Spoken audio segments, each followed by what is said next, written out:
The courthouse steps glistened with the weight of an autumn rain, each droplet shimmering beneath the harsh blaze of floodlights. A black SUV rolled up the curb, its engine humming with restrained power. In the back seat sat Kody Brown, his jaw set, eyes locked on the stone fortress before him. Tonight was not about a television storyline or a family squabble.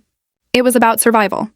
The briefcase pressed against his leg felt impossibly heavy, as though the papers inside carried the very future of his family. Ledgers, deeds, sworn affidavits. Each one painstakingly prepared to answer accusations that threatened to unravel decades of work.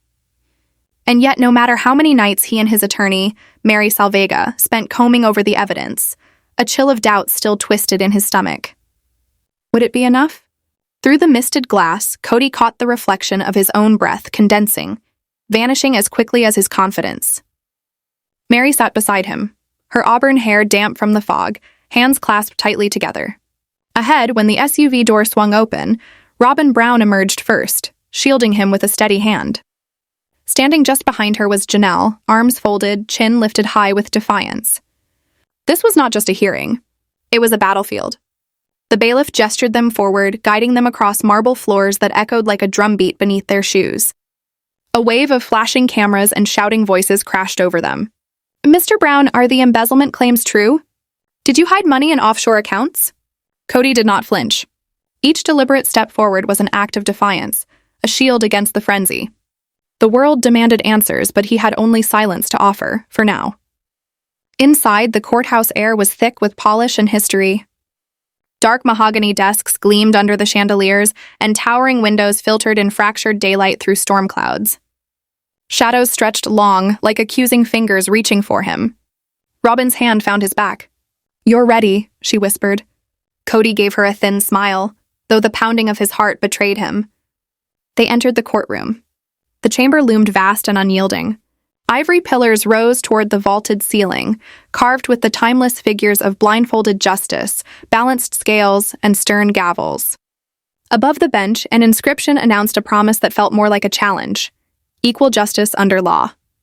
At the defense table, Mary spread out carefully arranged files, her expression tight but resolute. "Stay calm," she murmured. "The records show every expenditure. Barn repairs, irrigation systems, trust distributions. You just need to hold steady." Kody nodded, anchoring himself in her determination, though his mind kept drifting to late nights bent over ranch ledgers, the smell of hay clinging to his shirt, the sound of tractors humming in the distance. He had believed transparency would shield him until an anonymous complaint detonated like a bomb. Then came the sound that froze the air, the gavel. Judge Elena Morales entered, her robes sweeping the floor, her gaze sharp enough to cut through stone. She was known as a disciplinarian, relentless with evasions. Her eyes rested on Kody, unwavering. "We are convened," she declared, "to consider the state's petition to seize assets belonging to Mr. Kody Brown, pending resolution of allegations of misappropriation and breach of fiduciary duty. Counsel, are you prepared?"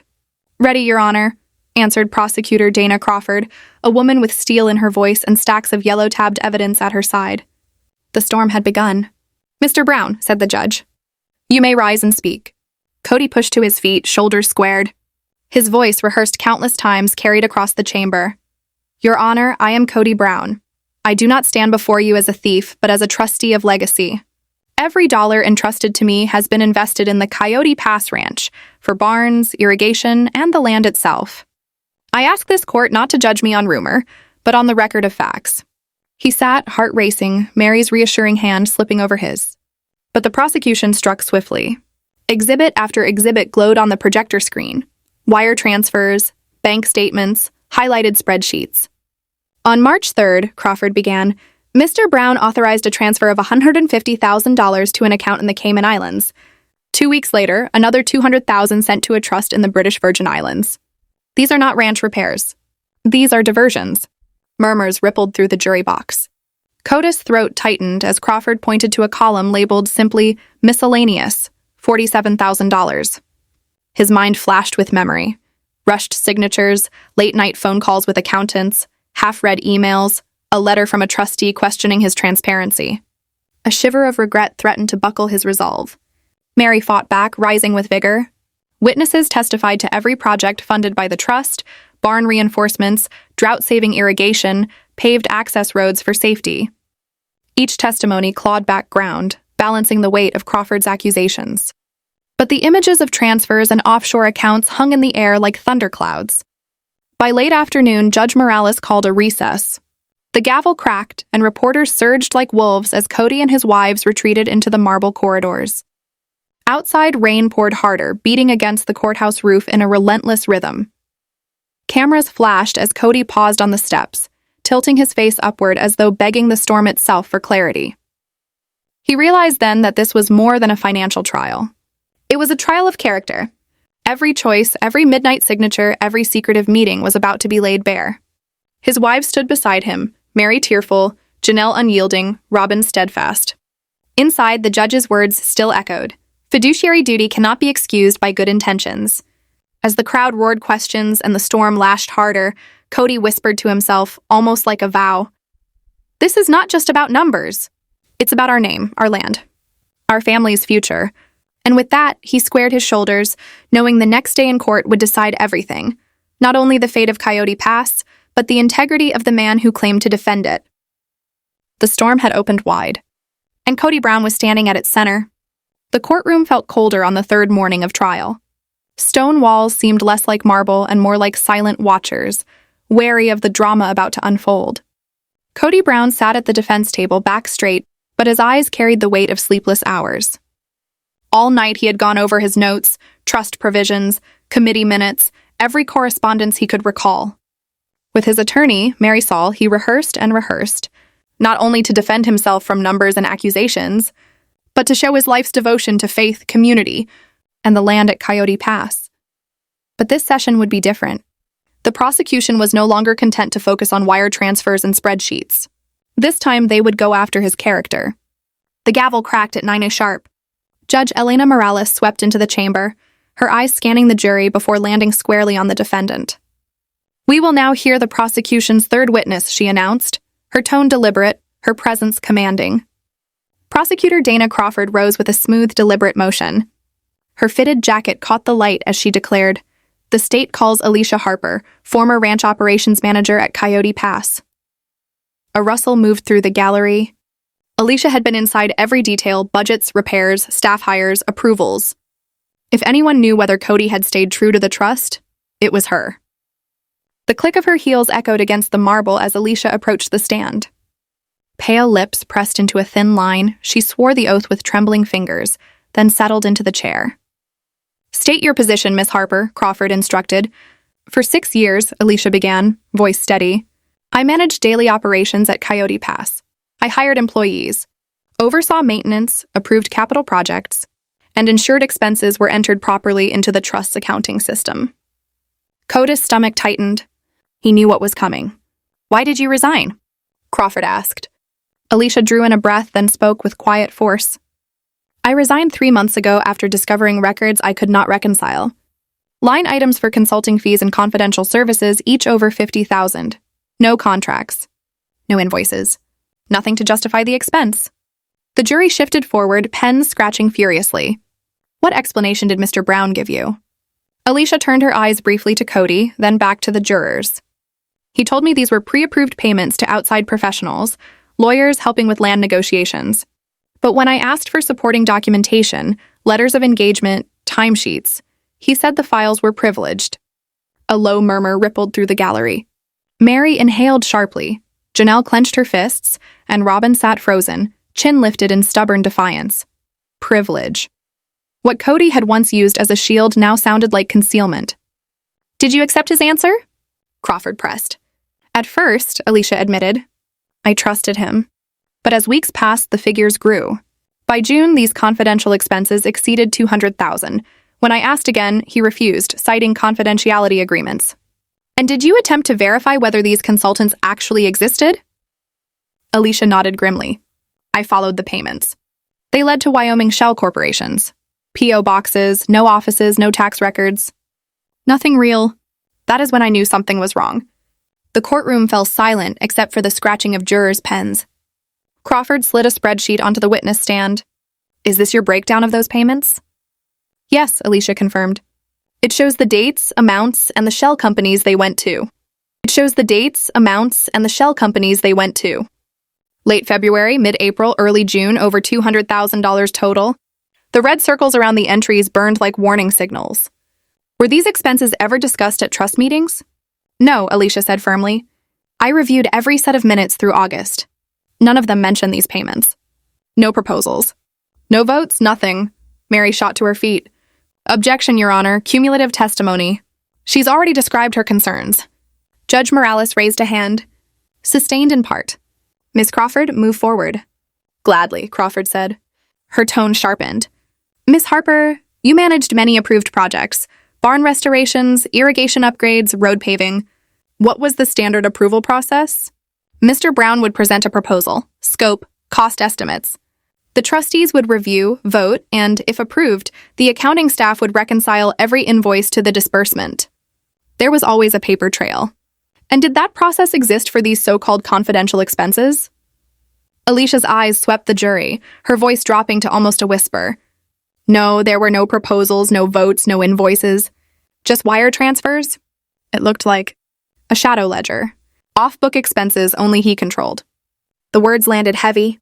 Even Mary turned, her eyes on Kody, eyes clouded with concern, maybe even betrayal. Crawford moved in for the blow. Miss Harper, did you ever confront Mr. Brown directly about the legality of these transfers? Alicia hesitated, then nodded. Yes, on July 12th I emailed him, demanding the documentation. When I got no reply, I escalated to the Trust's audit committee, requesting an emergency meeting. Within 24 hours, that email was erased from my sent folder without my consent. The gallery erupted in whispers. Evidence erased. Kody's heart hammered. He hadn't ordered her files deleted, but in his panic, he had tried to limit exposure, misinterpreting advice from counsel as a command to contain. Now it looked like deliberate obstruction. Crawford's final question pierced like a knife. Miss Harper, in your professional opinion, were these payments consistent with the Trust's purpose? Alicia's voice cracked, but her words were resolute. No, they weren't. I believe they were hidden because they were wrong. She lowered her head, as though the truth itself had scorched her. For a moment, silence ruled the courtroom. Then the prosecution rested. Mary rose for cross-examination, her tone sharp, her questions rapid-fire.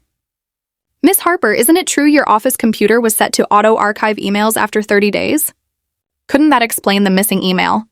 Alicia faltered. Only for archived folders, not sent mail. Mary pressed further, summoning IT staff to testify that deletions might have been routine. She chipped away at the edges of Alicia's story, but the damage was done. Alicia Harper had been the ranch's voice of order for years, and now she looked every bit the credible whistleblower.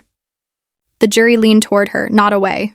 And for the first time, Kody Brown felt the ground shift beneath his defense. The word sabotage doesn't just hang in the air, it detonates. Biggs's accusation slices through the quiet like a blade, and the gallery ripples with whispers. Even the storm outside seems to answer, thunder cracking against the courthouse windows. Judge Melton's gavel snaps down once hard order. There will be order in this courtroom. But inside Kody Brown's chest, there is no order. His jaw locks, his knuckles pale as he grips the table. For months, he's been painted as the reckless patriarch, but sabotage? That's not just misconduct, that's intent. That's betrayal of the very system that once shielded him. Biggs leans forward, voice low but steady, addressing the jury as if he's letting them in on a secret. Ladies and gentlemen, we traced irregularities back to someone on the inside. This wasn't sloppy bookkeeping. This was deliberate manipulation. And who benefited most from those missing millions? All eyes pivot, like a spotlight turning to Kody. He feels it like heat, like fire crawling across his skin. Across the aisle, Robin clutches her paperwork tighter, lips pressed to a thin, trembling line. Christine exhales sharply, her eyes flashing with something dangerous, something halfway between vindication and heartbreak. Janelle lowers her gaze to the floor, unable to look at the man she once defended. And Mary? She's staring straight ahead, shoulders rigid, as if she's already bracing for the verdict. The prosecutor paces slowly, deliberate, like a predator circling prey. Sabotage means someone wanted the system to collapse. Someone needed the truth buried. And when the dust cleared, only one man stood to protect his empire. He lets the silence linger, the implication stabbing deeper than any spoken accusation. Kody can't take it. He slams a hand on the table, his voice cracking with rage. That's a lie. You think I'd sabotage my own family? My own legacy? You don't know me. None of you know me. The gavel crashes again. Mr. Brown, you will control yourself. But it's too late. The jury has seen it. The flash of temper, the defensive explosion. The kind of outburst that doesn't plead innocence. It confesses desperation. The defense attorney, palms sweating, rises quickly. Objection! This is circumstantial at best, wild conjecture with no direct tie to my client. Judge Melton eyes him, unimpressed. Objection noted. But the jury will decide the weight of this testimony. And just like that, the prosecutor calls his next witness, an IT specialist, pale and composed, carrying a stack of reports. The expert lays them out like puzzle pieces, corrupted files, deleted backups, timestamps that match late-night access codes. Every shred pointing to manipulation, to sabotage, to a cover-up inside Kody's circle. Kody's face drains of color.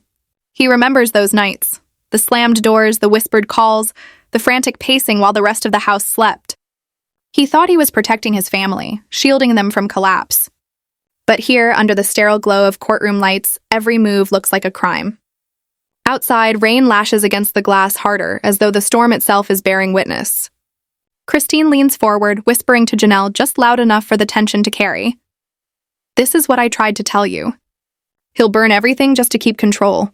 Robin shakes her head violently, eyes glistening. No, that's not true. He's not like that. But her voice lacks conviction. It trembles like glass about to shatter. The IT specialist concludes, voice steady. In my professional opinion, the evidence shows intentional tampering. Someone engineered this collapse. The jury stares unmoving. Every note, every keystroke, every late-night login, it all points toward Kody. For a moment, time feels suspended. The gallery holds its breath, the wives caught in their own silent wars. And Kody, once a man who commanded households, now looks cornered, like an animal pressed against the cage. The judge finally breaks the silence. This court will recess until tomorrow morning. Jury, remember your instructions. Do not discuss this case outside these walls. The gavel falls, echoing like a gunshot. Kody slumps back into his chair, eyes hollow. Around him, the storm rages, the walls of his empire cracking louder with every strike of thunder. Session 7, the final verdict, is no longer a distant shadow. It's coming. And nothing, not even Kody's fury, can stop it now. And nothing, not even Kody's fury, can stop it now.